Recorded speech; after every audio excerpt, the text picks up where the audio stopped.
Today is May 20th, 1996. Our survivor is Hersh Hanfling. I'm Lori Fine. We're in Brooklyn, New York, the United States of America, and our language is English. Today is May 20th, 1996. Our survivor is Hersh Hanfling. We're in Brooklyn, New York. I'm Lori Fine. Our language is English. Hello. Could you please tell us your name with the spelling?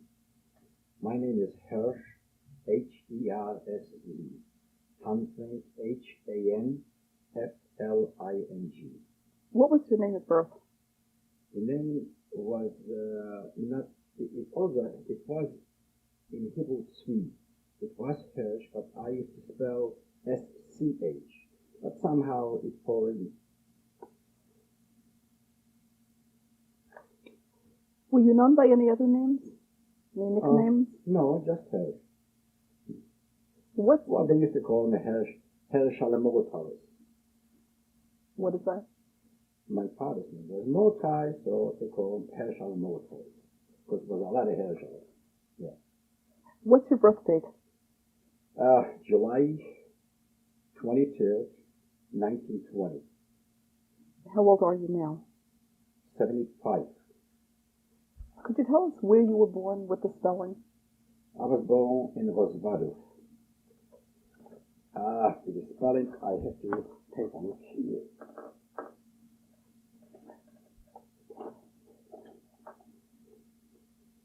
R-O-Z-W-A-D-O-W. And where was this? This was Little Poland. This was a little Poland.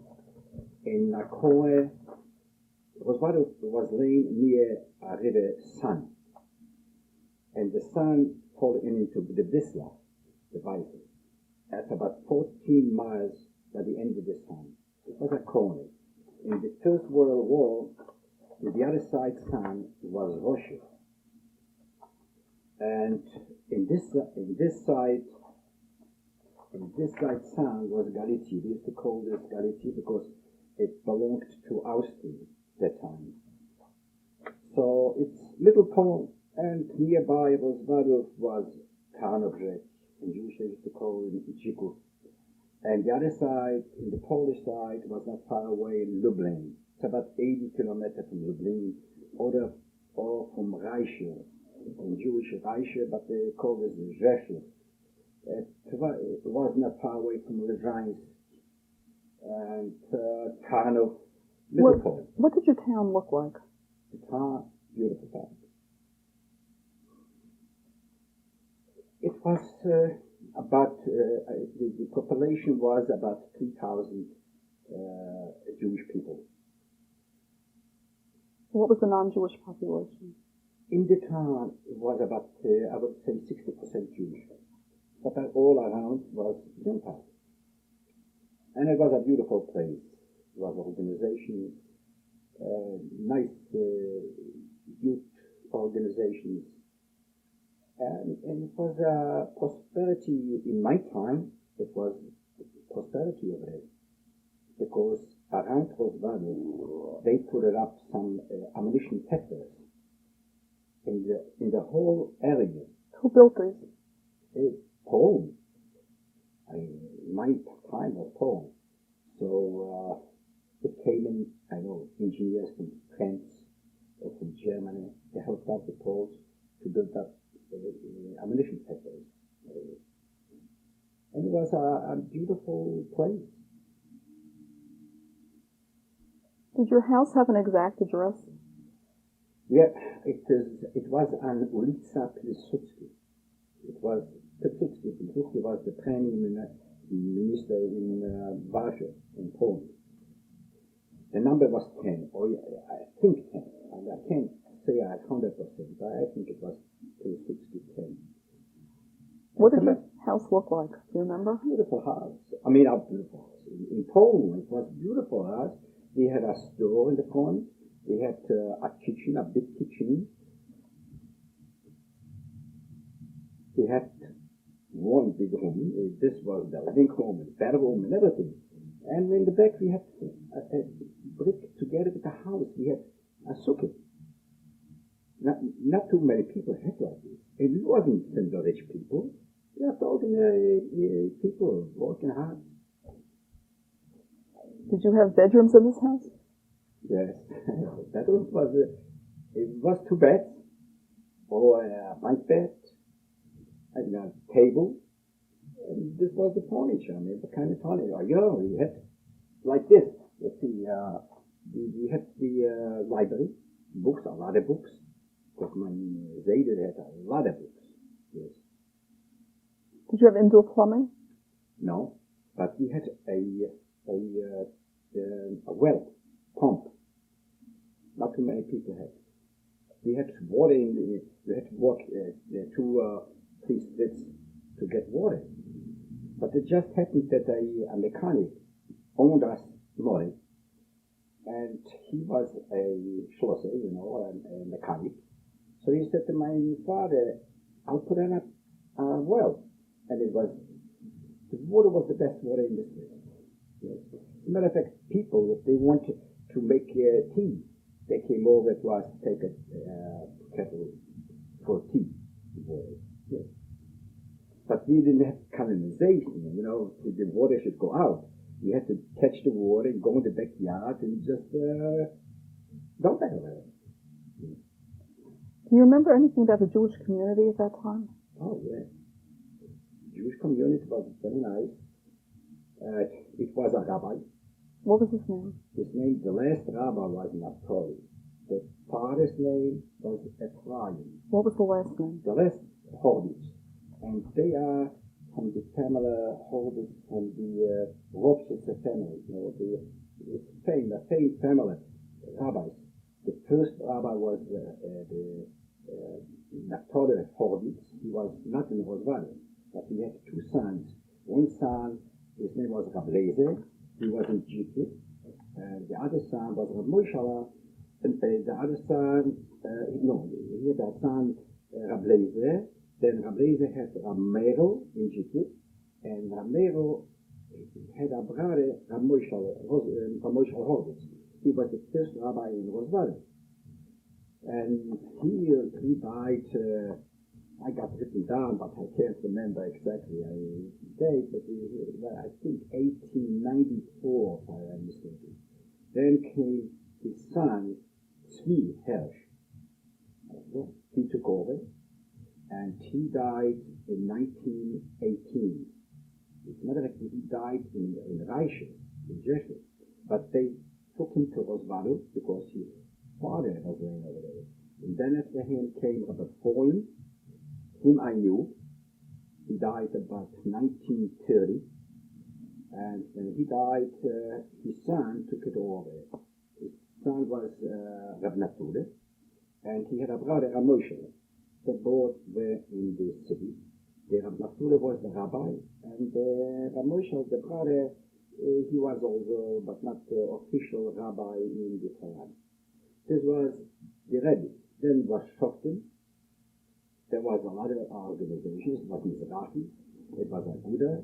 It was the Zionist organization, like the Shamadati or other.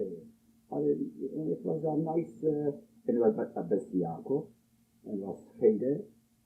And from Cheder was Bas Medrash, the rabbis Bas Medrash, and it was a shul, and it was for the city Bas Medrash. So I would say it was happy, not rich, but we all were happy. What types of businesses did you have in the town? My father had a grocer. Could you tell us your father's name? My father's name was Mordechai. Polish, they called him Marcus.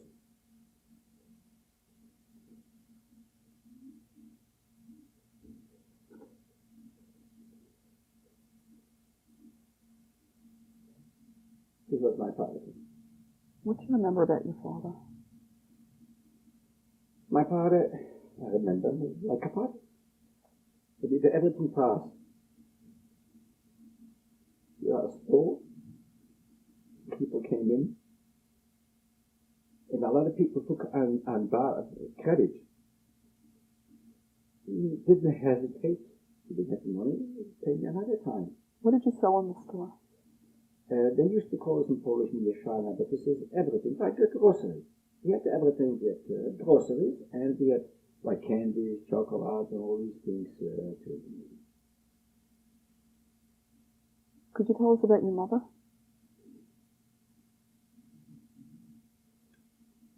My mother's name was Reisel. Reisel Hanfling. My mother.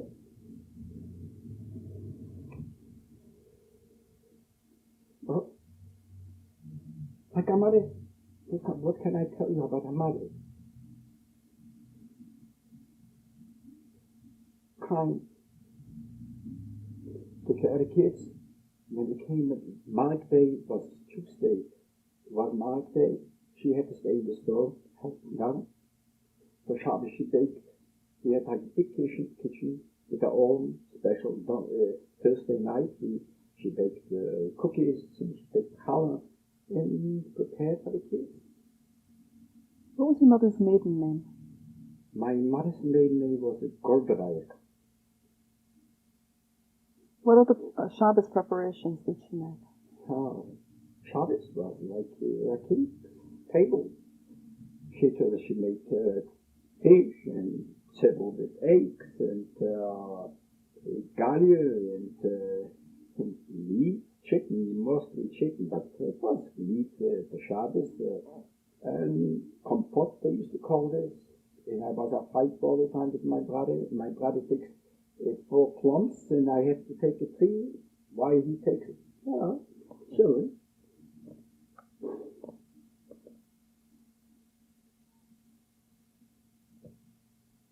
Do you remember your grandparents? My grandparents, yes. My grandparents' name was Yecheskel Goldreich. This was my mother's father. And he lived, in my time, he lived with us in Rosario. My father's father was Arye.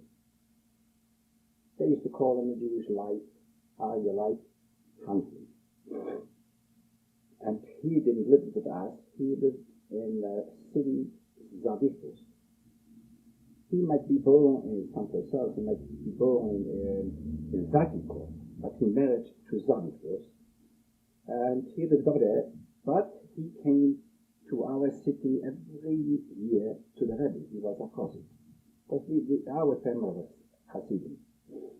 So every year he used to come to Rosario. So I knew very good because we were waiting already for he came and he bought collages. In Europe, a collage for winter, it is a big deal. I mean, here it's no big deal. But in Europe, it was something else. You used to drink all the time because this was till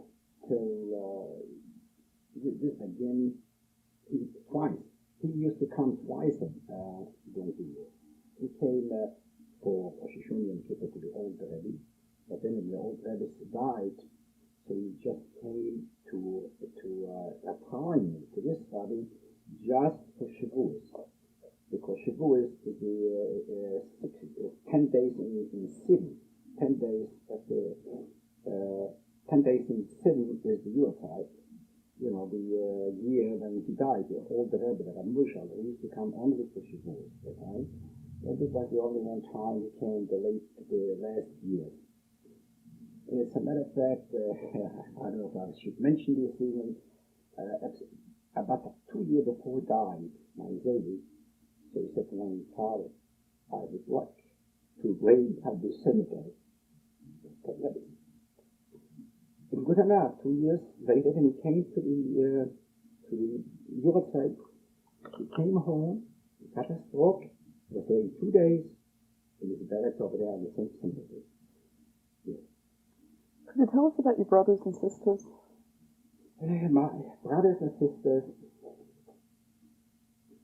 I will go back to their history, because my father and my mother was the second marriage. My brother was from my father, and my sister Lisa was from my mother. What happened? Nobody knows this too much, but the First World War, when it broke out the war, my father was at the time married already, and he had my brother. And when it came the war between Austria and Russia, the Russians came into Roswado. A lot of Jews ran away because the Russians figured that the Jews are more with Austria. So whoever remained about 100 families, they took him deep to Russia, 1914 or 1915 the time. And his wife died there. He came back with his little boy. He married my mother. My mother was married at that time too. She had a daughter. Because of some reasons, he wasn't too religious, this man, for her. They got divorced. They were good friends. I remember, he used to come over here a lot of times to discuss with my Zayden and my mother about the sister. As a matter of fact, my Zayden put away $600, not zlotys, $600. He gave it to somebody to keep it for nothing for this girl. Yes. So about these sisters, my brother was from my father, and my sister Lisa was from my mother. So let's start with the first child. Who was the first child? So what was born? First, the child was born. I was born after they married. Who were the first two children, from your father and from your mother? Well, this was from my father. No, this was from my father. Before?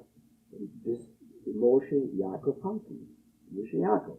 And from my mother was the first one, Zisa. She was different from the first marriage.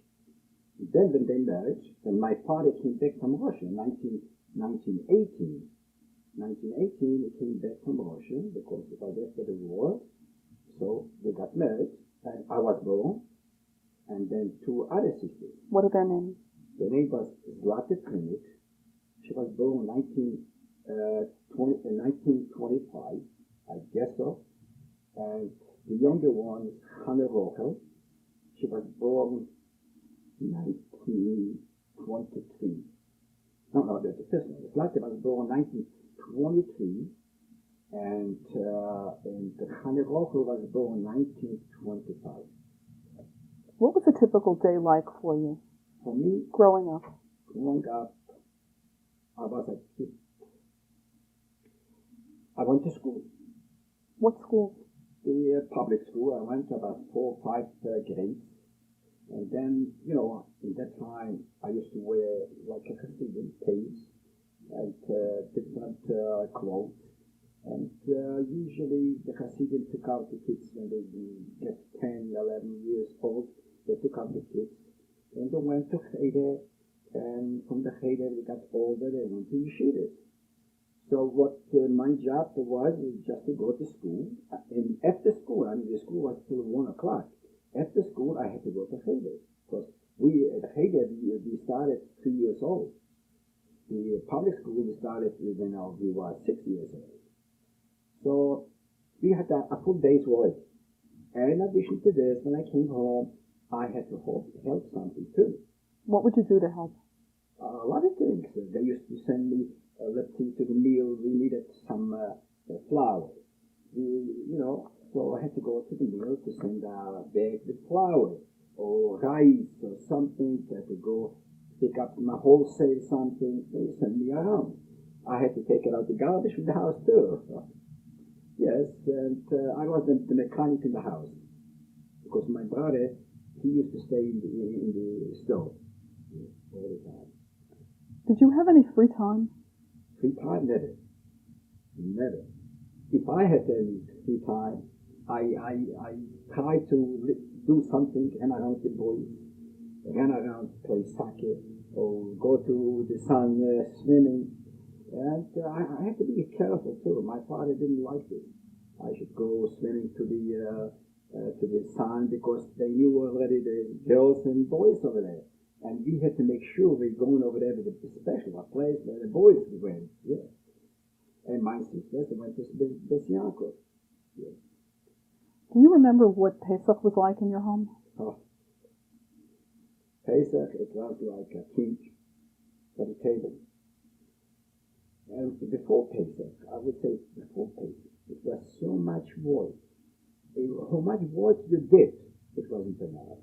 And my mother thought that it's not enough, and it's not enough. And it came Pesach enough, believe me. My mother went for sleep to sleep. And the kids too. My father was sitting over there, and they had to say that. This was the first day. Well, the second day was a little bit better. Yeah. Do you remember any of the special foods that you had? Oh, there's special food. Matzah. Where was the matzah made? What? Where was it made? Oh, it was by hand. It was a bakery, and then we had to go. We bought the mail, and because my father used to own the shmira matzah, but we didn't eat the shmira matzah because it was too expensive. He had for himself about 3-4 kilo, and for the whole family, we used to buy regular matzahs, you know. And we went to the oven, and people worked over there. You pay to make the matzahs, and by hand, everything by hand. It was over there, maybe 10 women working by the matzahs, and by the oven, and we helped them, and we paid, let's see, 15 pounds, not 50 pounds, 50 kilo, I would say, the matzahs. To eat, it wasn't too much to eat over there, Pesach. It was only either potatoes or matzah. From the matzah, my mother made, many different things, matzah brei, or from the potatoes, she made hemslach, and, what they call this, latkes, all these things, eggs. And eggs we ate, macarons, no cake, many different things we didn't eat. Pesach was very limited food. You couldn't say too much. You mentioned sukkahs earlier. Could you tell us about that? Our sukkah was built together with the house. And with the to open the roof was open. The roof we used to open up, and to put up on the top this high. I had to do all these things. My brother was in the store. And the decorations over there, I'll tell you that my sukkah, I wouldn't say, I don't like to breathe myself, but it was one of the nicest sukkahs in town. Because I am a little bit out. I know how to draw, and I made a lot of pictures, and drawing many different things. It was very nice. And usually in a sukkah, the women didn't eat in the sukkah. They came in to hear Kiddush, and that's it. Then they stayed in the room near to the sukkah. The whole year long, we kept this for our storage place. Like wood for burning for winter time, something like this. Remember what languages were spoken in your home? Well, mostly Jewish. My sisters, they used to talk Polish, and it's funny when they started to talk Polish in Shabbos. My father said, "Shabbos Polish," and then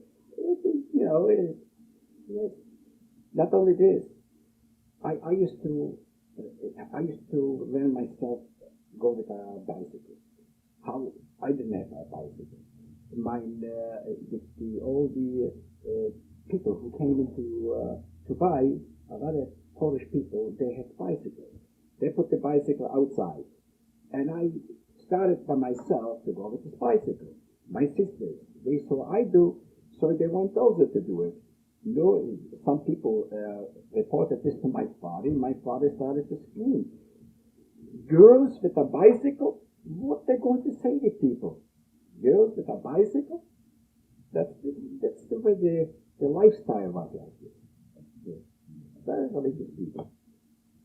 my Zayden, Mommy's father used to go to Lublin. Lublin was a famous rabbi, a famous rabbi. He used to go to this rabbi. After he died, of course, when he moved to Rosvado, so he didn't went to Namodot, but he went to another one, Shlomo Eige. It was in Lublin too, the Eiges. Very famous people. Yes. So that's why I say we kind of have a very Do you remember before the war, what were your hopes for the future? What were your plans and dreams? Oh, to tell you the truth, the materialistic, I don't know if anybody had dreams about it. In a small town, there was no future for the future generation. Why? Because most of the Jewish people had only stores. It was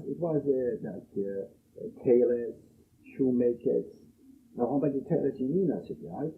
And the shoemakers or furniture makers too. It was mechanics, but it was no like companies, industry. It was not. In the last years, when I said if they made the near Rosvado, they made the ammunition factories. The name was a very small place in the woods. They started this name. The name is Stolova Vola, where all these factories started. And to tell you the truth, Jewish people couldn't make business over there, and they couldn't work over there. It was some people they left it in because they needed it, like metal workers, like roof, because over there we did the roofs to metal, tin. It was a few people they knew how to do it, or some business people they were short in some hardware store. They had to come to Rosvado, and some people they let them in, but most of the people they couldn't go in this town. Now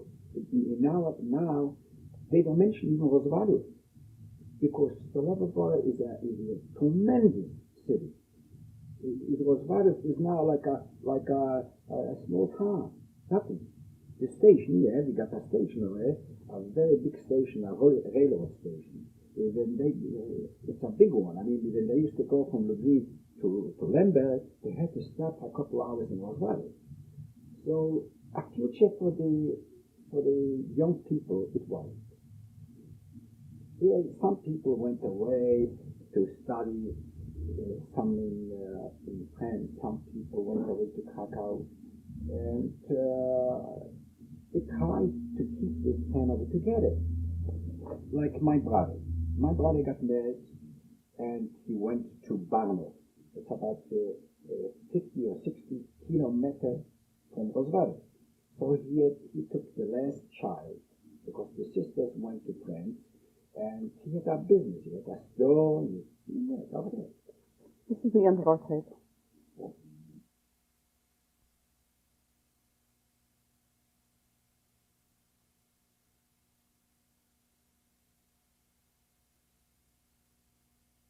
Our survivor is Hersh Hanfling, and this is tape 2. Do you remember any anti-Semitism before the war? Oh yeah, before the war it was special for the war. They came out with something that there should be a shita, they couldn't eat kosher chickens or something like this. Not chicken, yes, but meat. They wanted to do it, but it never went through.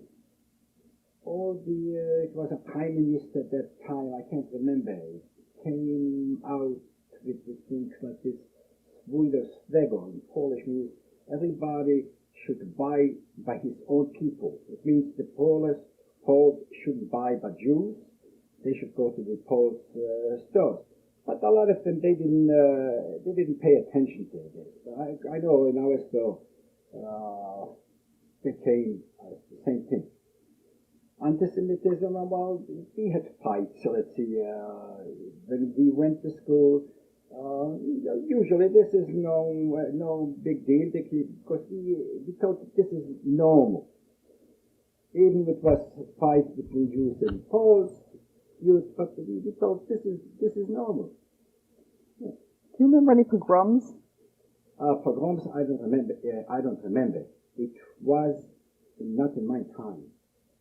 But this World War, when it became Poland, so usually the Poles came in there and even killed one or two people I know. But it wasn't not in my time. It was in my time someplace else. It was, I heard about cricket. It was pogrom something. But the youth, the Jewish youth, they fought back. They were fighting back. Did you have any newspapers or radio or telephone in your home? Newspapers we had. What type of newspaper? I would say one newspaper we had, steady, Tagblatt, a Jewish newspaper. Radio, no. We didn't have no radio, no telephone. If I wanted to hear radio, I had to go to some other places who were radio. And telephone, just the next door neighbor had a telephone. Were you able to keep up with any current events or any world events at that time? Oh, yeah. How? Through the Jewish paper. They wrote all the time about what's going on in the whole world. Yeah. Did you have any people coming from other areas and telling you what was happening? From where? Any other towns or places that were affected? No, where it came people to us to buy stuff from other towns, but not with news. I mean, news, if it happened to any news, murders, there was no murders. There was no fight with the knife. It was a fight, fist fight. That's all. I don't remember any person should be knifed or something like this. No. Did you know anything about the rise of the Nazis? About the Nazis? We knew about it because it's since 1933 when he came to power, and we listened all the time to when he had a speech. Hitler. We were worried about it, but it was distant from us. And we worry about the people who lived in Germany. What did you think would happen? What could have happened? We know what happened because he chased out from Germany all the people who were not German citizens. And they just took him like this over the border I forget the name, and it was a lot of people over there. And then they went to all these cities. To Roswada came about 5 families I know. But they lived in Germany, and they chased them out just like this, without anything. They had a family over there, and they took care of them. Yes. We knew about it, but we were worried about it. What can you do? Did you think it would affect your area? No.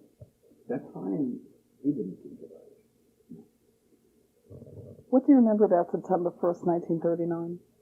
Oh, this was a very bad day. In 1939, September, it broke out the war between Poland and Germany. I was at that time 19 years old. I wasn't in the army, but I know a lot of people, Jewish people and Polish people who were in the army over there at that time. What were you doing at this point, at the age of 19? Oh, at that time, well, before I went to yeshiva, when I was 14 and a half years old, I went away from Oswald to Berlin first. And I was over there 5 months learning, coming studying. And this study was only in Hebrew. I mean, it was no Polish, and it was no mathematics or something like this. Mathematics, maybe I learned by myself. And then from Berlin, the second 5 months, I went to Kranich. And I was 5 months, and then for the holidays I came back, in another 5 months, so I was about 3 months. I was 17 years old, so I came back completely, and I remained in the house. So I was doing that time helping the store because I was a big boy already. And part-time I went to the shul, to study. And sometimes I worked something because I had an uncle in Zakiko. He was a merchant from monuments. It happened that he broke his hand. He had to finish up about 10 Mercedes monuments. He knew that I'm a handy. I know I'm mechanical and I know how to draw. So the time he wrote a letter to my mother, I should come over and help him out on this. So I went over there and my mother said, yeah, there's no other way. So I went over there and I chiseled out. It wasn't a machine, it's a chisel. Chisel out all the words, all the alphabets and everything else. When I came back, it took me about 3 months over there. I came back, it was in a Rosvado, a man, he had this business.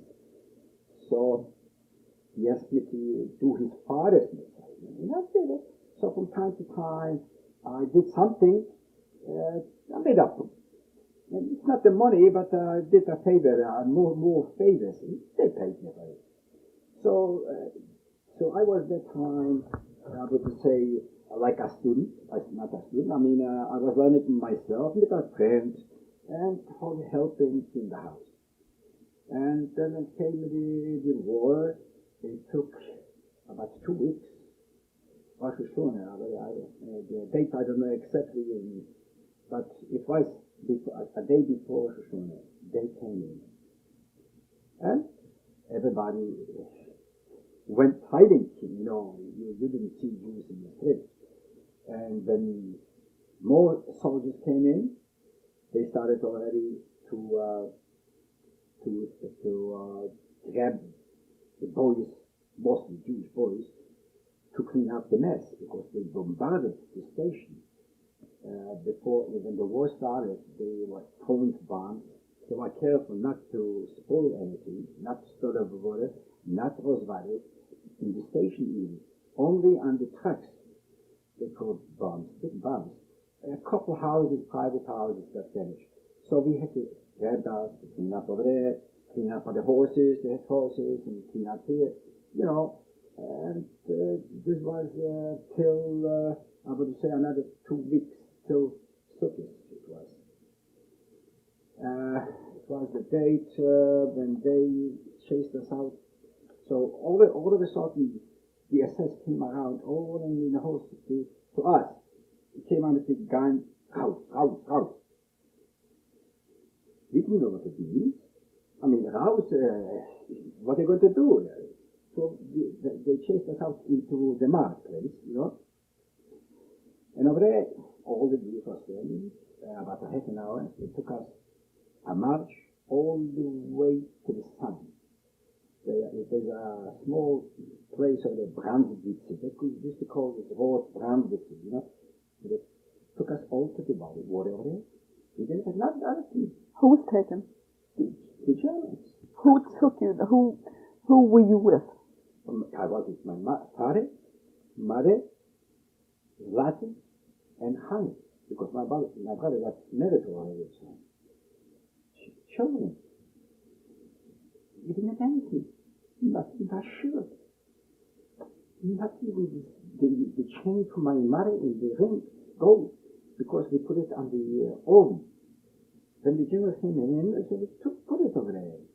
We couldn't even take this. Nothing. When the Germans first came to the town, what rules or laws did they set up?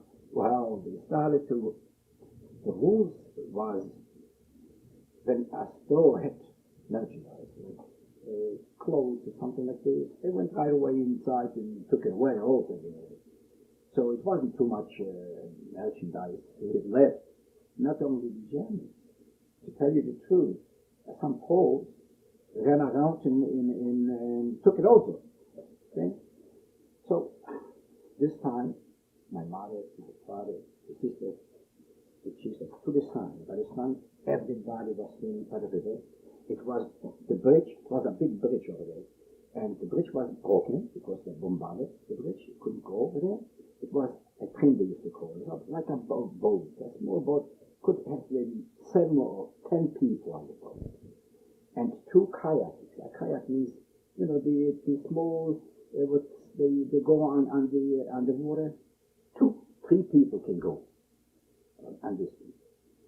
And they said, tonight on the road, when we went over there, it's about 2 kilometers over there. It took out a night.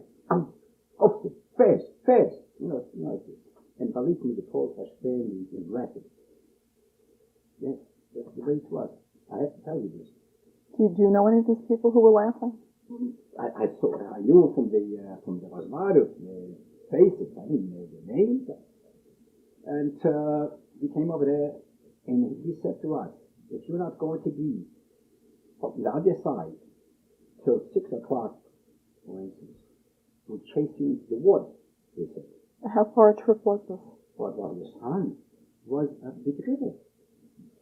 I could swim, but my father, my mother, my children, the children. So one thing I have to say is something about a good Pole. And people were standing there, they want to give money to take him out, but it wasn't too many places. We hear something called Mordkai, they call it. A Pole with a small boat, a small kayak. He calls us. So we went over there. He says, how many people are here? 5. So I can't take it. 5. I can't take it 5 people in one time. I'll take it 3, and I'll come back for the other 2. No, I couldn't understand this at all. More people were saying for money. We didn't have any money because we bought all food. And I went to the other side already and asked my father, how come there's so many rich people here? They didn't take nobody. And by you, he doesn't want to take his money. He said he owes me plenty money because he took on credit here all the time. So anyway, this was the end of the life. Do you remember the man's name? The man's no. Somebody had no. Who knows? We had so many customers over there. So, my lady used to say, don't give so much credit because he's going to run away with them because he's not going to come to pay you. Yeah, that's what it is. This was the end of Roswado. Now, we came on the other side. We went in a small village. The name was Pishnitz. Other people went to Ulano because the Russians came to this corner. See? So the Germans, maybe they thought the Germans that they're going to remain in this corner where the sun goes into the Wisla. And so that's why probably they didn't chase out just Roswado. They chased out all these cities what they were laying near the sun. So we went over there. It was a family from Roswado living in this village. So we went in this village. So with a cool room, you couldn't have a place where to put on your head. So one night, we had to sleep over there every night. Don't you think the Poles ran around just shooting, to scare us? And tomorrow morning, they called that all the Jews had to leave. So a lot of Jews, they had to Who go. gave this order? What? Who gave the order? The Poles. Because in the other side there was no Germans at that time. Were these Poles part of an army or No, police? civil Poles, civil people. So mostly 99% of the people, they went up east to Ulano, to Reiche, to Lemberg, all the way. When the Russians went back, they went all the way to Lemberg mostly. From over there, from Lemberg, it was a time when the Russians took the people in to beat the Russians. It's a different story altogether. We went to Zakiko. Why? Because first of all, we had family over there. And second of all, like I told you, my father was 2-3 years in Russia before the First World War.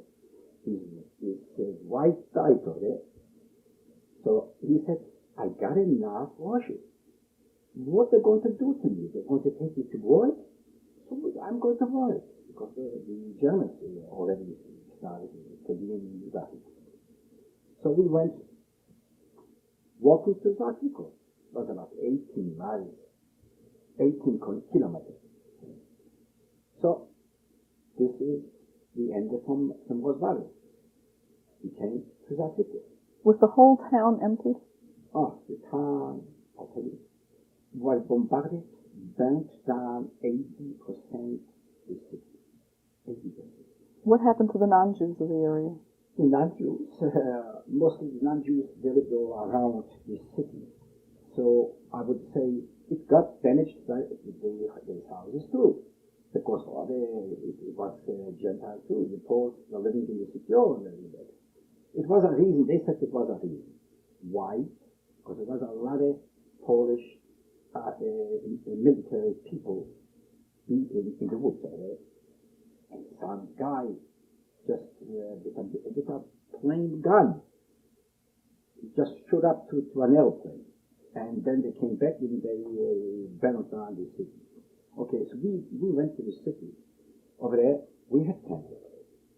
So we went to one family, we had a room, okay, like this. They had their own children. We didn't have even bed at night. It was no place where to go. You were sleeping on the floor. You didn't have no blanket, nothing. Okay, the family got together, some other food. Because my father had over there a cousin, Kalman Inde, let's see, I would mention the name. And there was Hilal Bleibas, and Yitzchak Lerner was my uncle. They had a house in the main city, but it was their barn. So it was rough. From this room, we went to another place to the family, small room, then to another place, and finally some message was for us that a wounded woman remained in Roswell, and she took out the blanket, the cushions, you know what they call this, and I should get it. And I couldn't go to Roswell because the SS, they would kill me. I had to go around to Razmishli, a different place around, walking. And it was in one village, Torbia, it was Torbia, in Lenin. It wasn't one Jew over there, because he was a veteran. And the Polish veteran, you know, he healed the peasants, everything. So that he remained in this city, in this village, with a child and a daughter. The daughter went away to Russia. He and his wife and his daughter. So I couldn't go into Roswell. I went to this village. I was sleep over at night. In the morning, I went inside to this woman. I took the blankets and everything in a slab, and I carried it over to Torbia in that time. And from over there, I went back, and it took one more time. And from over there, I managed to bring it over with somebody. Then we have already something to say. So this was going on, and then came out the Germans. Every day you hear something else. Today they came in, they need leather. Another time they need candles. They need money. And any time they came in, it was terrible. You had to run into the woods. The minute you hear Deutschen, all the young people went away in the woods. And then got voice at the gendarmerie, a full police, 10 people or 15 people, gendarmerie, SS. They came and established over there a position with horses and everything. They came out. You cannot go out from the city, around the city. Anybody is going to be catched over there is going to be killed. And they killed 20 people because because people had to make a living. They had to go someplace to buy something to go out. Other people. Did you witness any of this? Oh yeah. Nothing. Then they started to grab to watch. And watch. I couldn't go to watch. I mean, to go to watch for nothing because I had to feed my family. My father started to make sell something to the city, buy it and sell it. So they grabbed him, cut him off. I had to do it. Got it. So he used to go with something with his neck because he didn't want to cut off the other people. So I had to be. What would he sell? What would he sell? Well, what could he sell? He bought something like camps, nails, or some many different things. You sell it, because whatever sold that sugar, if he could, whatever he could buy someplace, so he sold it in market. Or he went around between the poles, selling. Where would he buy these things? It were people who risked their lives and they went to Kashi in wholesale. It was to buy someplace else in Yano, and they brought it back at night with frozen bedding or something like this, or they sent poles. It was very hard to because you couldn't go no place. So mostly the time I went to watch it. If there was a Judenrat. They organized a Judenrat, and they got listers. Today you have to go. This and this man they have to go here to work. No, for no money. It was fine, without money for the Germans. So who was on this Judenrat? Well, it was a few people. Jews, beginning they told to help it the people, and it was a lot of things to help. Was there a fence? Was there a fence or a wall around you? No, it was no. But it's like it was very small. And when you went out from Zaklikov, it was like slant. I mean, into the woods, by the way. It was like pensionat, they called it hotels for summertime because it was the pine trees over there. The people used to come over there to summertime. So I used to go to work for somebody else. If they said, listen, you have to go down the list, you have to go over there to work. And they had money, so, they were from Zaklikov. I was nothing, I didn't have nothing. So they used to pay me. So I went to work. And I all the time try not to go in a tent, because they had a tent not far away, Yenisho.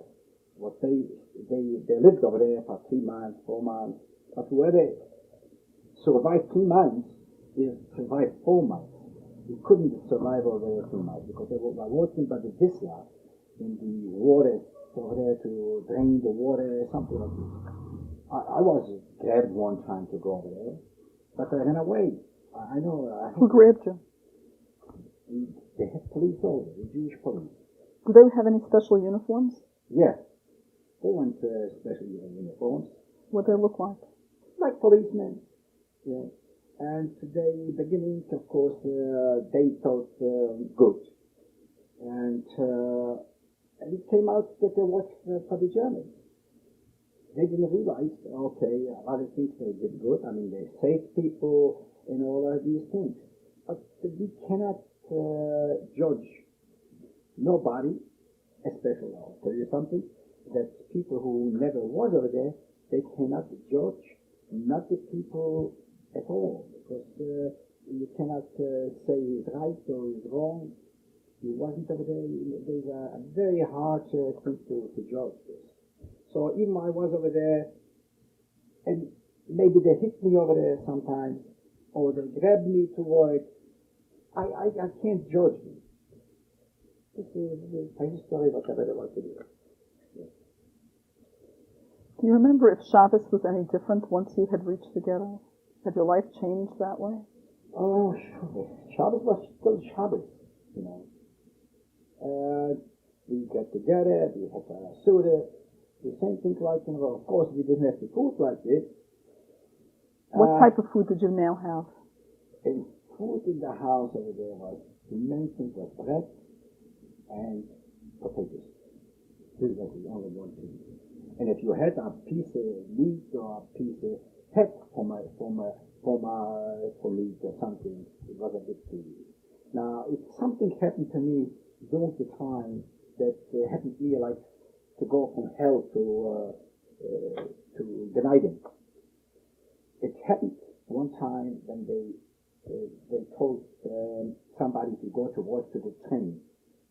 Over there by the train, they used to the village people. They used to bring the grain to the train, to the wagons, and we had to unload it and put it in the train, and they sent it to Germany.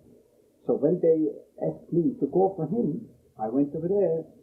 I saw that this is a Canadian. This is something for me to survive. So I went to this office and I said, I'm going to work for you steady. At that time they didn't pay anything. Who was this? The name was in German Kreisgenossenschaft, an office. A company, they Volksdeutschen. It means the German, it was half German, half Polish or something.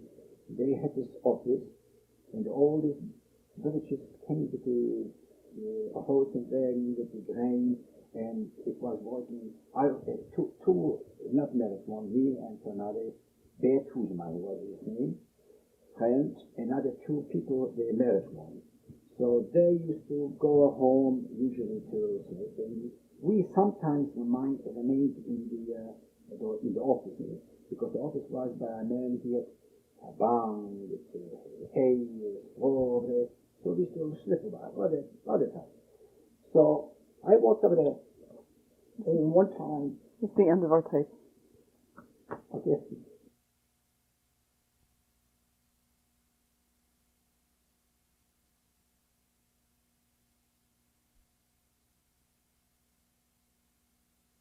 Tzvi Hersh Hanfling. Today is May 20th, 1996. Do you remember any particular rules in the ghetto? Did you have a curfew? Yes, the rule was a curfew. Regular.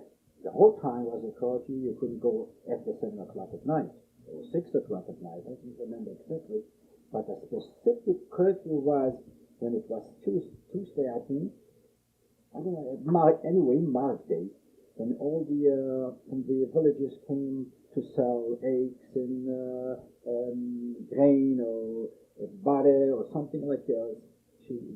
A Jew couldn't go out to buy in the morning till 12:30 or 1 o'clock in the middle day. And then they could go out and buy it, but probably wasn't any more left over.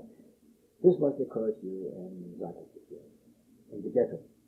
And we had to wear the armbands. What did the armband look like? The armband was plain, a white cloth, and in the middle was a Star of David. What color was that?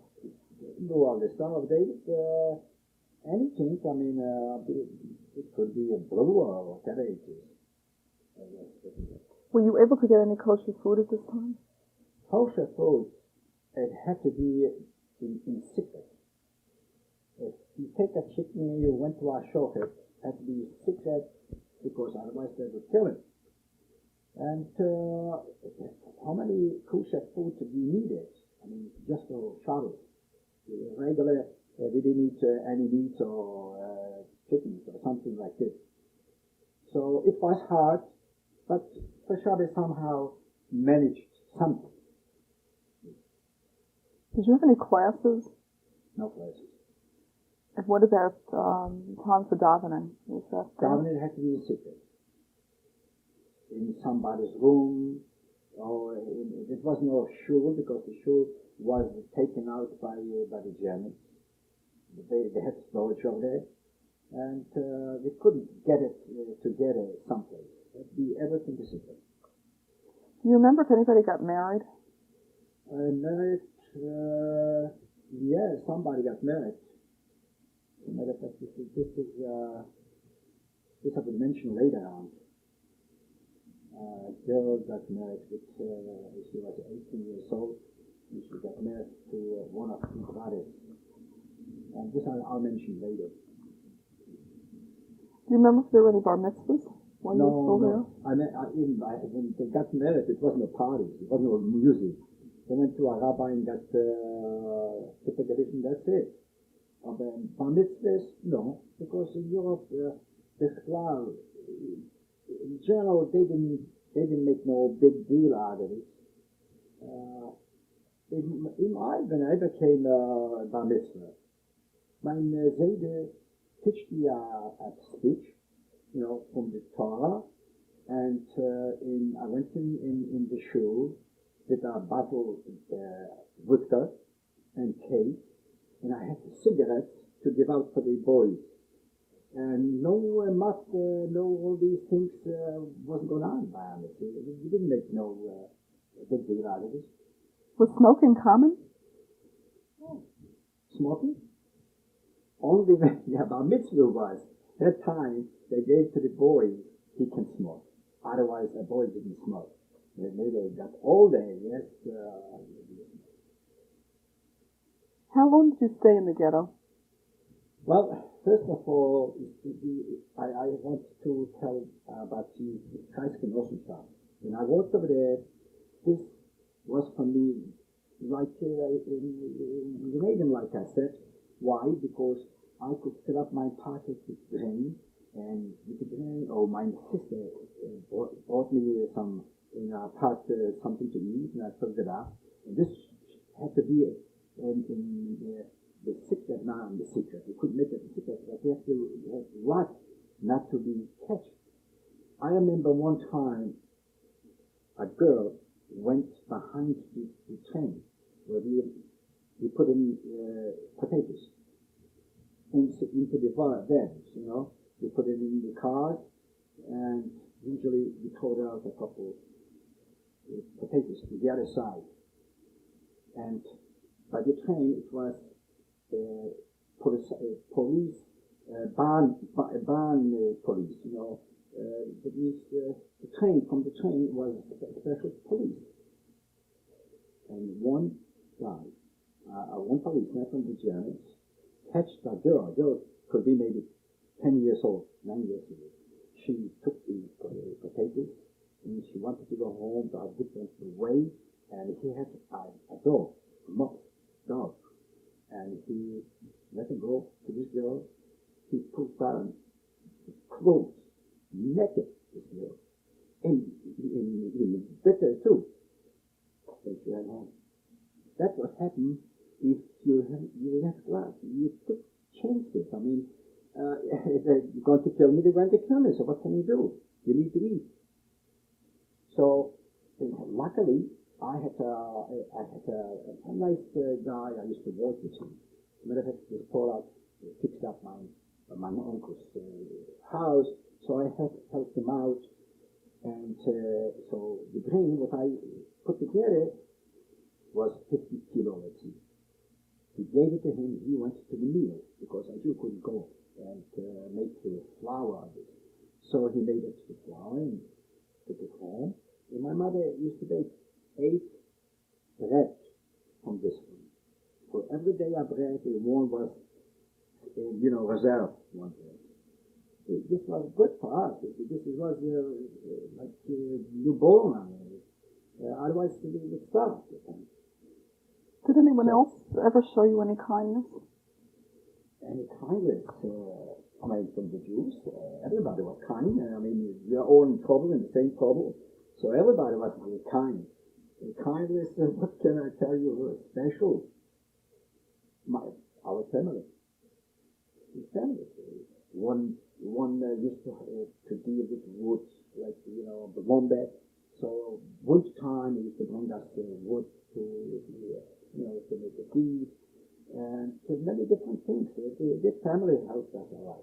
We used to learn about things, but I made it the Mercedes was my mother's uncle, my elder uncle. They gave us, they helped us whatever they could. So from that time, I had something else over there. It was in the time when the Germans started war with the Russians. I was working in this place in Karlsruhe. So all of a sudden I see the police, the Jewish police, around me. They wanted to take me and the other guy, the Tuzman, to Yenisha. And I know, first of all, he was going to support my family. And second one, I knew that over there is dead. How did you know that? Because people came back. They hardly could walk. Some of them died over there. They tell us what's going on. I was one time on the way over there, and I ran away. So that time I couldn't give it in. I went to the Tehomit, the president or that, and this president, because we had papers that nobody should take us to war because we working over there for the Germans. So he went over there to talk with him, but it didn't help anything. So he said to us like this, well, you have to go, and I'll try to take you back. I figured if I'll go, forget about it. And I knew already this house where I was standing in the office. It was one entrance in this side, was another entrance in the back. And believe me, I was standing without my shirt because it was summertime that time, with my telescoping too. And he was laughing at me. Look at him. He still wears the telescoping. So I said to him like this, you can never tell. Maybe this is going to help me. The minute I said like this, I pulled everything down over there in the backyard. There's a lot of straw and hay over there. I ran underneath. And I hear this guy is going around. So one said, if I'm going to catch him, I'll kill it right here. I was lucky. And I did it another way. This was the Jewish policeman. Yes. And I did it another way. I couldn't go anymore to the city. I couldn't stay over there. I ran away to Kashi. It's also about 20 kilometers. And over there I had my sister, she got married. She was in Kashi. Her name? Lisa. What was her married name? Yeah. Her married. She was Beck. Lisa Beck. She was married to Chaim Meyer Beck. Chaim Meyer Beck is, he survived and he's in Israel. If he is alive, I don't know, but now. But 3 years ago I was over there, so he was over there. So I stayed over there about 2 months. And over there was also no picnic, because the Germans were catching people.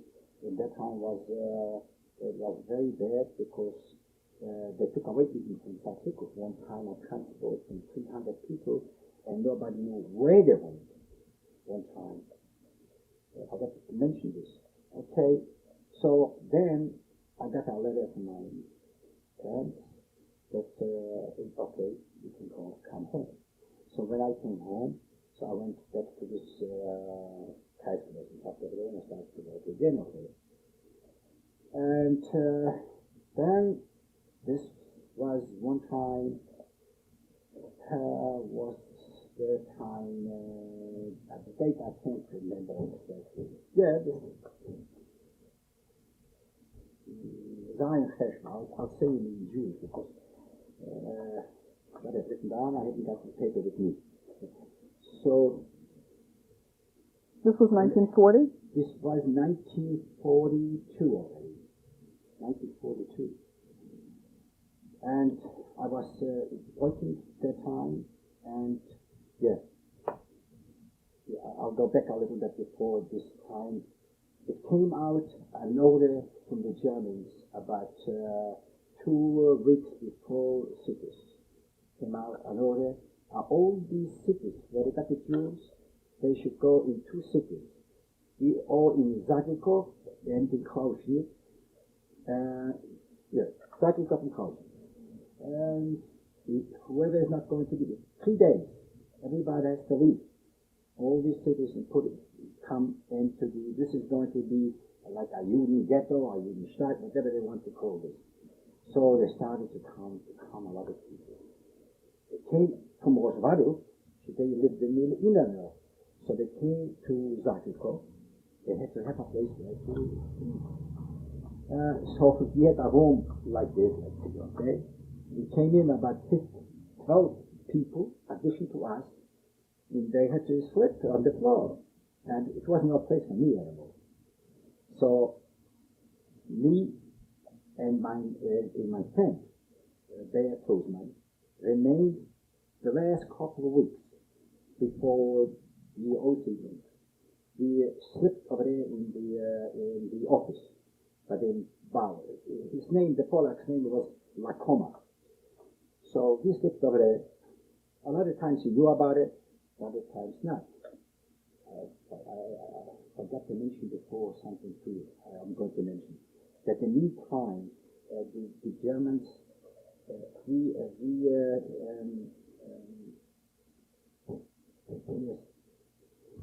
they chased out about 500 people from Vienna, from Austria. They brought them to Zakiko. And it was 100 people died, what they eat, so people didn't know what's going on with the Germans because they thought they take them from one place, they relocate them to another place. So I'm going back to this place where I am in the Kreisgenossenschaft. One time, it was the date was in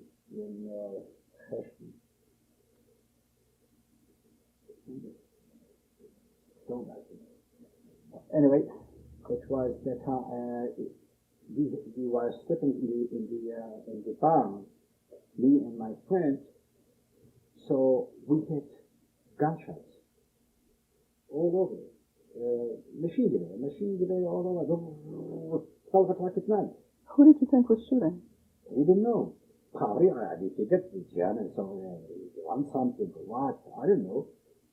So we had to think, it's nighttime, where are you going to go? We waited in the morning, so they called two officers, and they came to the office. One name was Tzvi, the other one was Gerard. It's still in my head. I don't know what's going on today, but the name from the officers, because we worked together. So we jumped on and we asked Mr.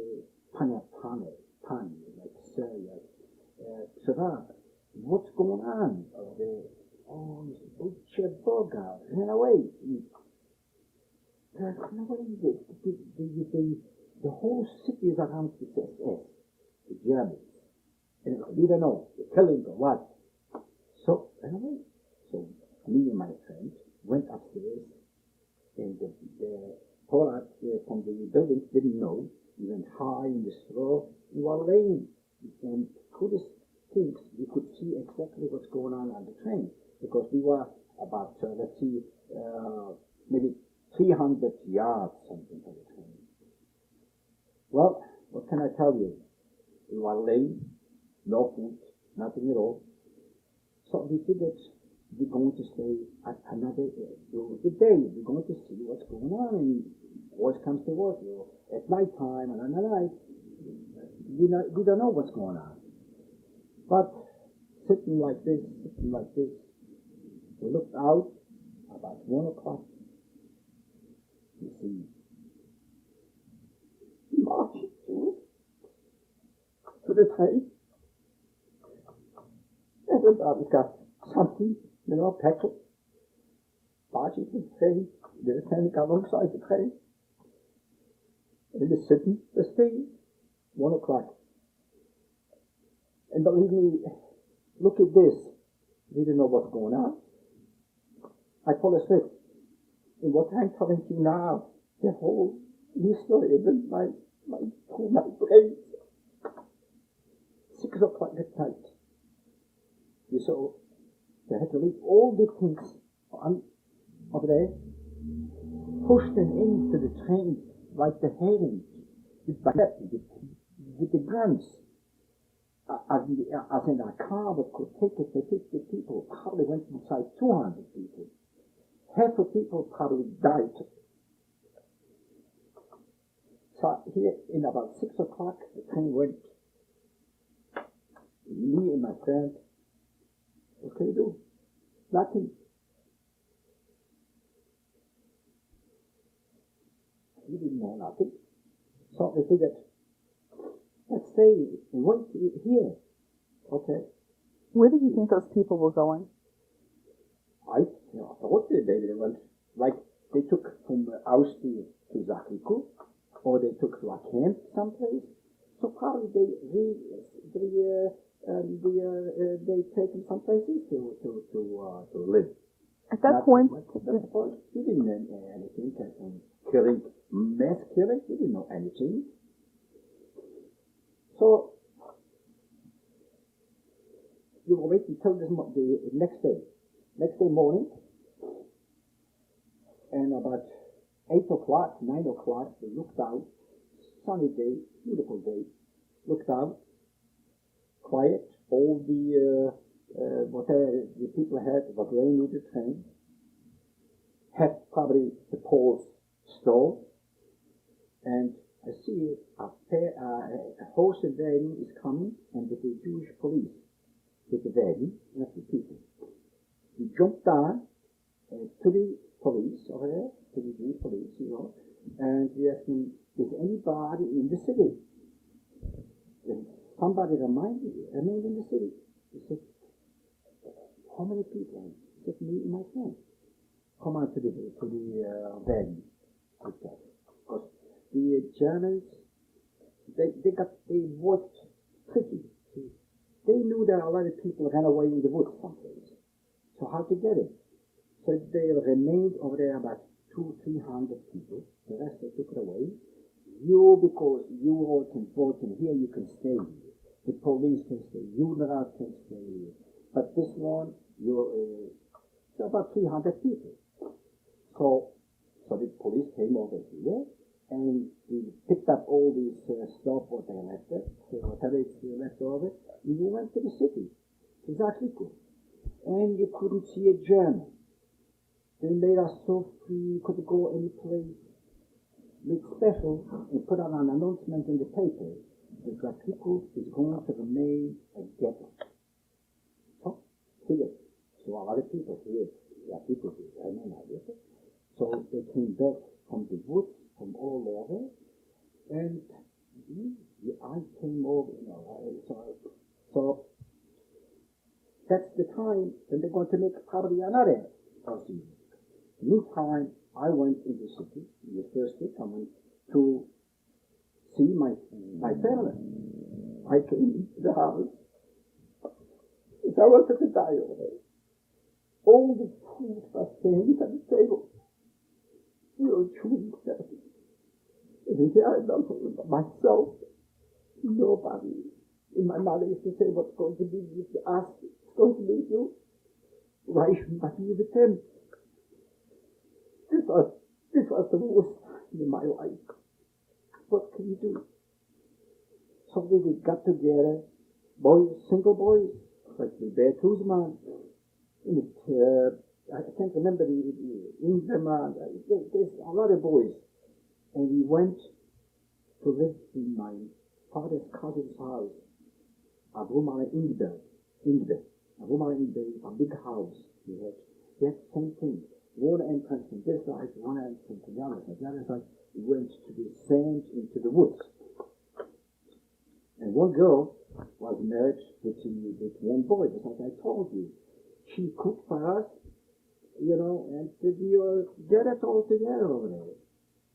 One time, we picked up the beds over there, people who died. But before I was picking up the beds, before all the people doing the job, they called him in one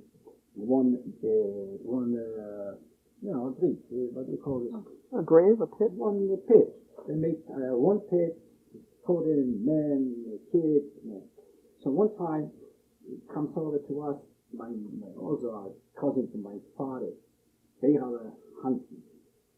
He said to me, Hersh, why don't you go to work on this pit over there, where all the dead laying over there, because they're all mixed up, so we'll take him and we'll put him separate.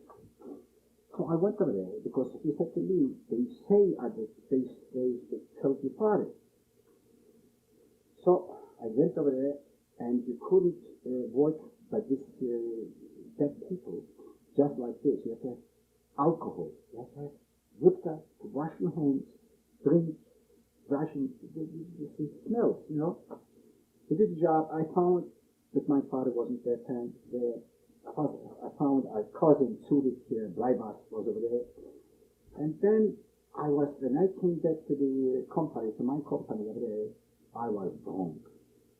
And I fell away on the floor, you know, all dirty, like this. In the meantime, before that, all these boys, it was two boys they knew from the partisans. And they got in contact with the partisans in case something happened. They had money to buy ammunition. And we were ready anytime what's going to happen, just to go into the woods to the partisans. In Brazil, they make Irish papers. And she should go right away as a Polish, you know.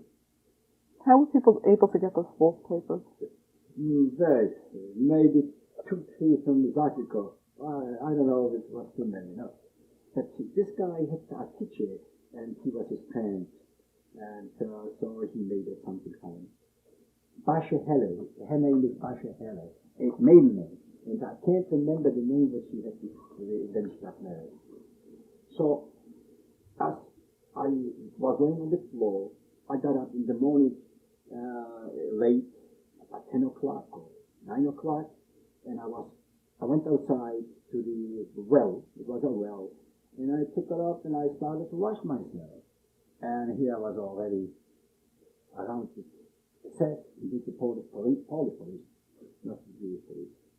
So they grabbed me. All these kids, they cut through to the woods, they went to the partisans. Now with them, I'm going to be short, as we know, they were with the partisans about 2-3 months, and then they killed them. How did you know that? Because Poles, whoever worked with me later in cassette, in the concentration camp, they knew all about it, or some people who went to Polish, they were in contact with Polish people. What happened to you? Now, then, I was around, they took me right away into a hole that they called it. And they gathered all the people that came back into this hole and to the shul place wherever they could. And I was finished. Exactly. That's it. I ain't got no family. And here I'm in between these people, you probably am going to have the same thing what they did. I didn't know that they were going to kill me. Probably going to take me to a tent or something. I didn't know. So, as a matter of fact, I got a friend over there. I made friends standing at night because I didn't sleep that night. And we were talking about partisans. Let's run away from here. He said, look, I was with these partisans. He was from Viano. And I was with these 20 partisans. All of them were killed out. The Polish partisans, they killed out. That's all. And she keep in mind. So he said to me like the same thing. Oh, well, they're going to take us to a camp, but we're going to work someplace or to another place. So then I found out, being over there, that my sister remained older than the last people in Kashmir. Which sister? Zisa Beck. That they brought her over to Zakiko, from Kashmir to Zakiko. And she is in the Basmaraj, in the shul over there, with other people from Kashmir. I wanted to get in contact with her, but it was impossible. I was surrounded by the Polish police, and there was no Jewish police anymore. That's it. And from there, in the morning, it came a assessment. His name was Franco, Obersturmführer, and with a whole group, maybe 30 or 40 SS people, Germans and Ukrainians, and they just picked up whom they want. They picked up 100 people, and they put it as in two wagons. If they put out to 50 people in a wagon, so we figured we're going to live. I mean, we're going to something. And he brought us to Budin. How far was that? Concentration camp Budin. This was about 20 miles from Zagreb. This was near Krasny. It's a couple miles farther from Krasny. And the other people, all of them, they went to Belgium. The same thing, the first transport went to Belgium, like what they said. And in the second one, and this was the last Jews from Zagreb. It was Juden Rhein. That's it. How did you know where the people went? I didn't know that time. No. People started to say that they went.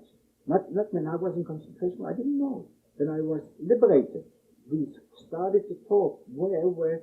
So people said they went to Belgium. That's the end of our tape.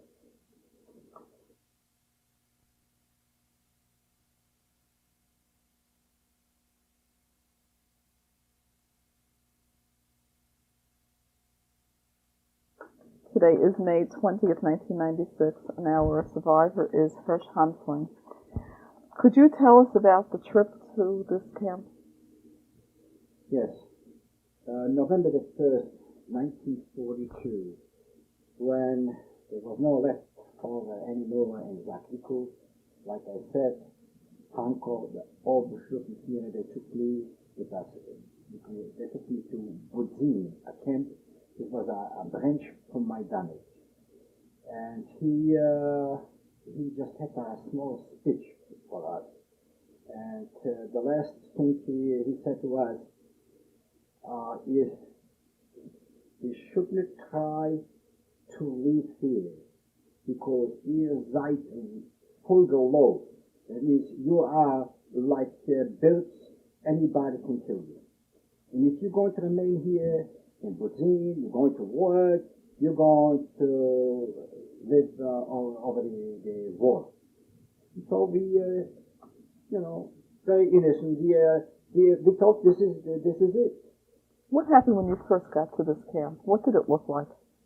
The camp was about 7 barracks, and one barrack, the 8th was a kitchen, and it was a big hole in the back, probably for garbage, and it was all the toilets in the back, a big, maybe 5-6 places, all open.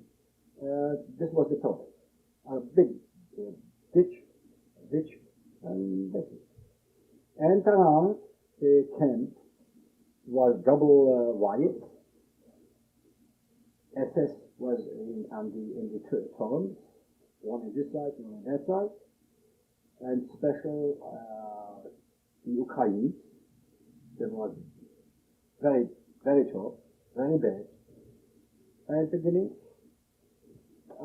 we started to work. One day send that over here, and one say that, because Budin was a camp, and not far away from Budin, about 3 kilometers. It was a big place, an industry. It used to be also the same things like I mentioned, but they had ammunition factories. So, but this was ammunition place. Big buildings and machinery. There was no machinery at that time when I came. That they started to install machines, and the way they said it's supposed to be, we supposed to make aeroplanes or parts for aeroplanes.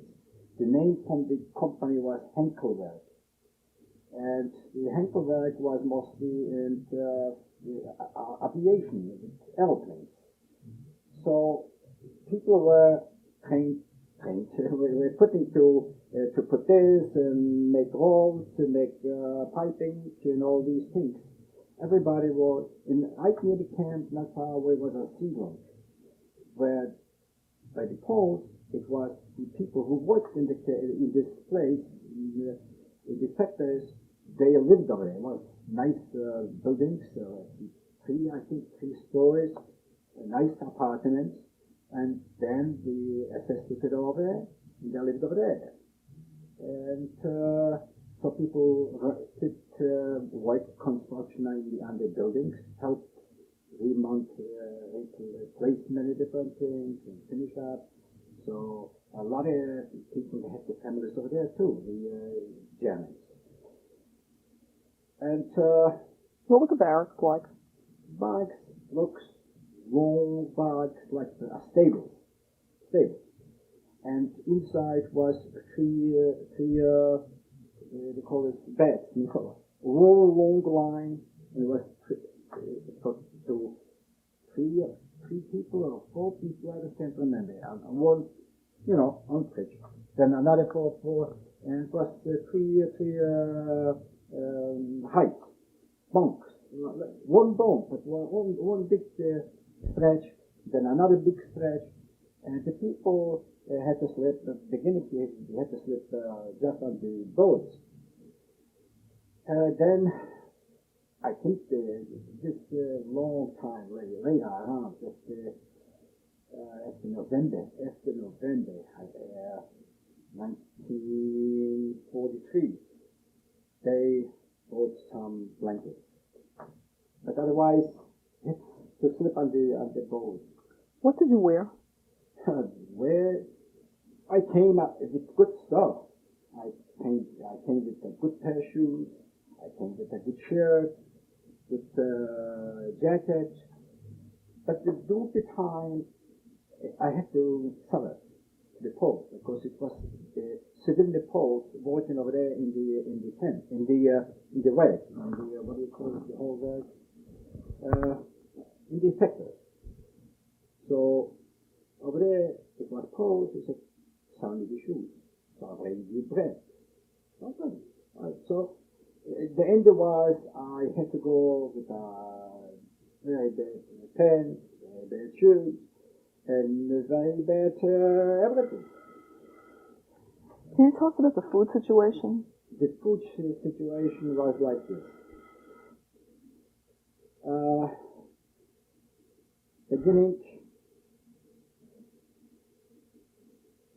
Beginning, they gave us a bread to 10 people, pieces. And the bread they gave us at night time. And at night time they gave us the bread. And we had to keep this bread for tomorrow morning, for breakfast. Because the soup, what they gave us at night, was night lunch, supper time. And during the day, lunchtime, there was always soup. So this piece of bread had to be for breakfast. And most of the people ate up at night. Because, first of all, whatever, I didn't care about tomorrow. I want to be not hungry. And second of all, I had afraid somebody's going to steal it.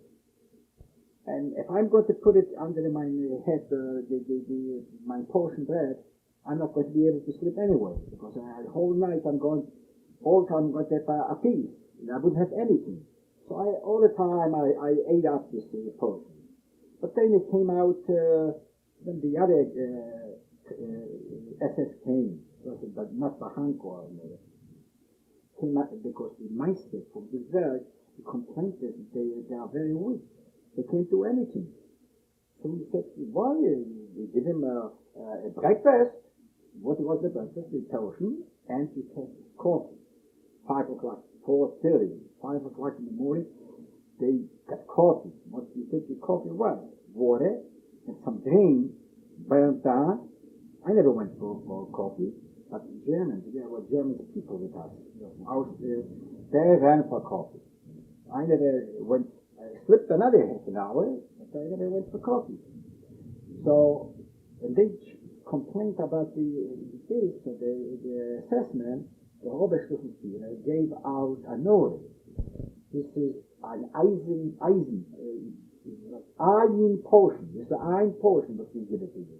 Whoever is not going to have this portion in the morning to eat is going to be killed. And he didn't mean just to say it. He meant it, in not one exactly. So, well, we were going to bed. Hanko went away. Then came another assessment, Stochek. He was very new. He, every day he had to have his car. Every day he had to kill. You know, this didn't went straight, and then this one did this. Killing was every day's work. Then I'll leave him alone. I'm going to go back. I'm going to go to Pikes. Then came all the students here at Pikes. This guy, I believe he was the voice. Sadist.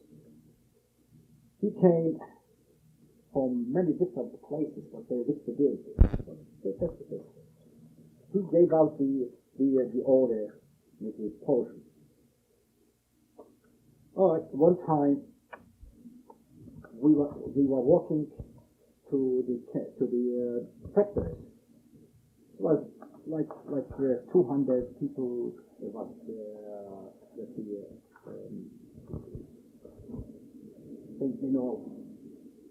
tradesmen.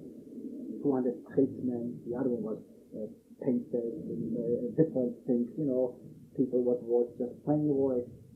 So went with groups. Was a group here. And we went we had to sing. From the camp to the west, everybody had to sing. Do you remember what you had to sing? Anything. It was one Goldstein. He was really an artist. He used to play here in Kino too. In theater. Goldstein. And he was from Warsaw. And he used to be the man who gave what to sing. There's a lot of songs with the typical, maybe you hear typical. Could you sing that? Of the typical, I can't remember this name. One song, they liked it. This Leben ist doch Hawaii, wie die Feierlachen im Wald, Chotschach in Harzen, ist es dabei, doch singen wir. Otta soll. Nein, wir werden nicht weghalten, Busina, no du verlierst sein. That's what they liked it. They understand it, that we're going to stay in Busina, we're not going to run away. This was the lead, what they liked it. And then put it up in there. So many songs, I really forgot, these songs. Never had in my mind to go back and think about it. This just happened to be that remained with me. Do you remember what a typical day was like in this camp? The typical day? This was, the day wasn't in camp. The people who remained in camp was hell. They took him to many different things, and they hit him, whatever it is. But I want to mention something. One time when they took us out from the camp to go to the factory, the Pike stopped us. Yeah, I get something to tell you. Pike stopped us. At that time was Stockman. I got to mention that we had another people over there. I'll mention this later. And he said to Stockman, he picked up 180 people from this group. What we went to the valley. He picked up 108 people, older people, some younger. He took them right away back into the camp. And as we were standing outside the tent, we could hear all of these machines. So he came over and he had the place. We're going to make it, us thinking that we're going to get killed, and then they'll try to run away. So he said, Stockman Zagzag. This was scheiße, let's not go to people, old people, they can't work. We don't need people who can't work. So, but here, you're going to work, and you're going to stay over the wall, you're going to be alive. You're going to work. Another time How many of you were left from that group? It was about 2,000 people there. Now, I forget something to mention. Before this, Udzi, this camp was organized from five, one time was officers or regular soldiers in the Polish army. Now, when it came the time, 1942, before they took away the Jews, they told them to go home. A lot of people, a lot of soldiers, they sent them to their places. But they were in the site where the Russian was, so they couldn't go home. So they were in Maidan. So they took these soldiers. They were wearing the uniforms from the Polish army. They organized this camp. And when they saw the fight, every day they should sit and should set and convince these people, so they ran away one time. And what happened to them? They kept them. 2 they killed outside, and 3 they picked it up and brought it into the camp. And when they picked them up, they were so happy, and they made 2 hangings. In the morning, when everybody got up, you have to stay in the appeal that everybody and to look how they hang them. They took barbed wire, heading to the feet up, head down, hang them with the barbed wire heading in the right places. Okay? It took maybe 2 hours. They didn't even know they are alive anymore. Left the wire, blown. That was very bad. Okay? Now this I forget to mention this. But then when they ran away, he appointed the Stockman, and he was a good man. What was his nationality? He was a Jew, Jewish, but he was from Lithuania, someplace from Vilna or from Kovna, I think, because he was talking like Litvish. Did you have cell appels every morning? Appeals every day in 5 o'clock in the morning. We had an appeal. We had all of us to stand around, and it was Shipiatsky. This was the name. He was the man in the office. All the Polish, in uniform. He was what we call this a prisoner from war. So he was the man who counted all these people. And if somebody was hiding or somebody ran away, he had to make it through. If Charlie said, "Come like this," they believed him. Anyway, it was one time, I had to go back to this. One time, walk out, typhus. Everybody catch the typhus. You couldn't be sick. You were sick, it kill you. So, if people, a lot of times, hide in the dark. And they used to go around to look. So it was a doctor in this camp. He wasn't Jewish. He was an Austrian. I thought he was Jewish, but I found out that I was liberated. I saw him in Garmisch-Partenkirchen in Germany. And we're talking about it. And he said to the assessment, to the leader, to Pikes, "Look, he was a politician, the doctor. That's why he was in concentration camp. So, you want to kill the people? Kill them right now. Because sooner or later, everybody is going to get typhus. And you're going to kill him. So what do you have to wait? Kill him right now." So we said, "What should I do? I need people to work." So he said, make a revier, make something that people should be able to go inside, and they shouldn't be afraid they're going to be killed. So they made it. So what they did, like this, because I got typhus, and I didn't want to go inside, I was hiding but they told me, I guarantee you that you ain't got too high the temperature. I said, you're going to be ice. They took me into the ravine. And before the assessment came in, Pikes, so they came out and said to everybody, when he's going to come, he is going to ask everybody something. Then he's going to ask you, what's the matter with you? He said, right away he said, I am a plumber. At that time, already I worked as a plumber.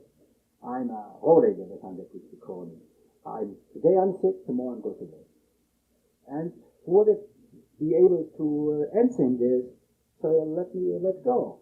But a lot of people, they have temperature maybe 105 or something like this. So they didn't know what to answer. I do it to them out. So anyway, I was that time in finished. I mean, I did this one, and then I started to work in. When I went to the work, I wasn't that time a plumber. See? When did you start doing the plumbing? That's what it is. I have to go into it. When they took the people to work later on, twice, right? So he asked everybody, what are you doing? Everybody said what he could do it. I didn't know what to do, what to answer, what I'm going to answer. I'm a Talmudic student or what, or I helped in the stone. I didn't say nothing. So I said nothing. So it was 600 people, but they didn't say anything. So they took us into the place where the detectors are, over there, and they gave us to Oshholz to cut the trees. Small trees was around the fence over there, so the fence should be clear. Everybody should see it because the assessment, the guards should be able to see around the fence. Nobody should be able to around. And I was strong, able to work, and I worked. I want to work, and I worked. But you didn't have no hatchet, you didn't have no saw, they had a shovel, that's what they had. And they said, most of the Ukrainians, they said with a shovel and they hit it everybody over the head. Every day, they took 10 people, 12 people down to death.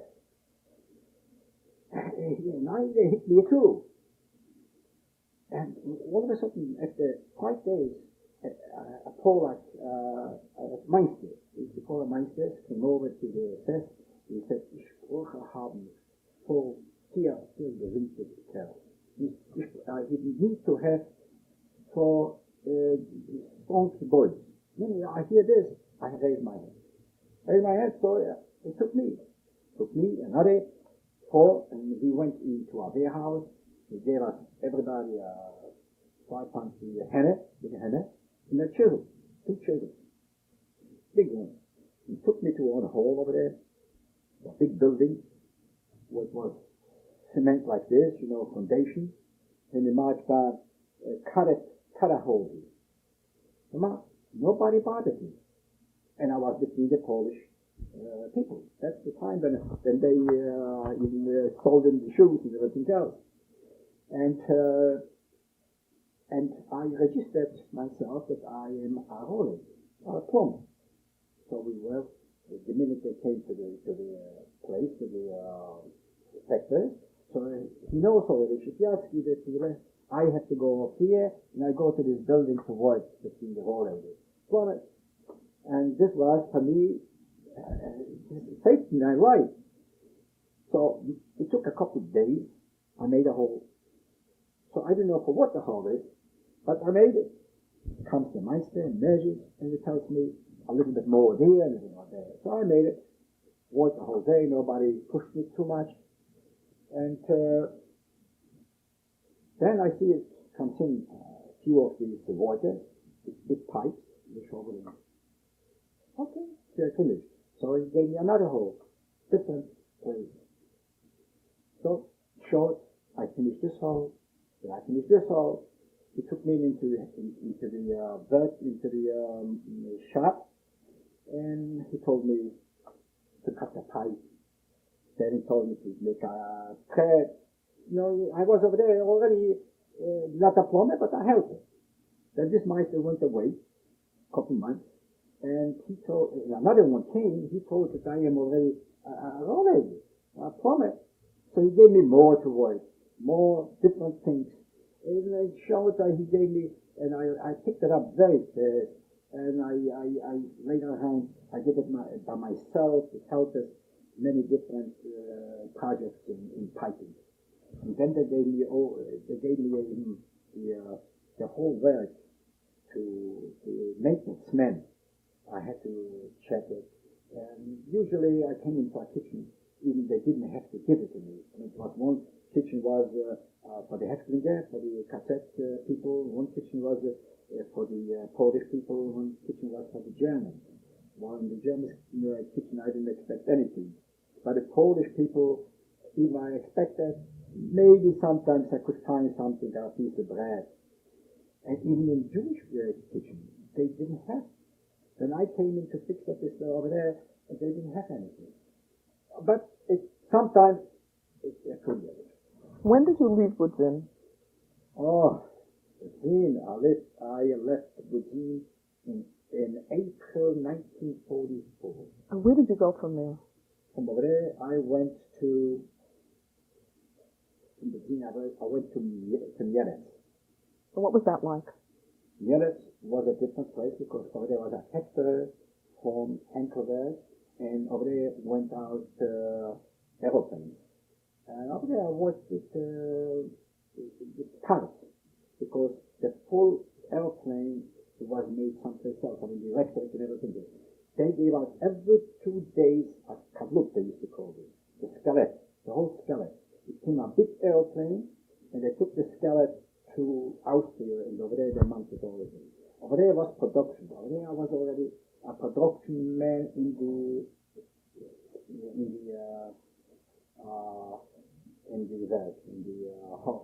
tech. Were you with anybody that you knew in this camp? Oh, I'll come to this. But before this, I want to remind a few things because it started. It was a man Bochitz in Kent. He was from Austria. He was in Austria Army, Oberstufenführer. Lieutenant. And they catched him with something. I don't know with what. They had to hang him. So they put up everybody had to be around. They had to hang him. And they put on a ladder. They go up, and the assessment. So he begged them. He said, "I was Oberstufenführer in the Austria. Please give me a bullet." So he went up and he pushed away the ladder from him, and I think he gave him a cup. He hit him too. The assessment went up and hanged himself. This is one thing. I want to mention another thing. It was from Warsaw, because they both from Warsaw to Majdanek. From Majdanek, about 600 people to us. These people told us 1943 in April. They told us that it was a Treblinka and they burned the people. Everybody said, well, what could it be? Nobody could believe it. Nobody could believe it. They said, they know exactly already. And it was one from Warsaw, a man that catched him in the factory. But I'm asking, he's taking the soup inside. What do you call it? But a pat. He had a double note. Underneath he had something. Money, silver, or gold, I don't know what it is. So from the Werkschutz, the work police, they catched him and they gave them over to price. And the money was an appeal. And they took him over there. So he took him from the beginning all around. Everybody had to give him. If you hit him light, you got it. The man was already dying. They put up water to him and again, to Michigan, This was in Budzin? This was in Budzin, yes. And fight. This was the fight. He took then his horse, he has a horse, and took a rope and put him over his neck and going around the whole thing. you see something like this, you don't want to run around. Now, another thing I want to mention. The pikes, when they came, he put on barrels. And everybody after up here has to go through. And he said, everything you got, knife, silver, gold, watches, everything you have to put it in this barrel. People maybe they have inside something called shoes. So nobody wanted to buy it, take it and figure. You pass by maybe 5 people, 6 people like this. He didn't bother nobody. Then he came over to one guy and he pushed his hands in his pocket. He didn't have to even have anything.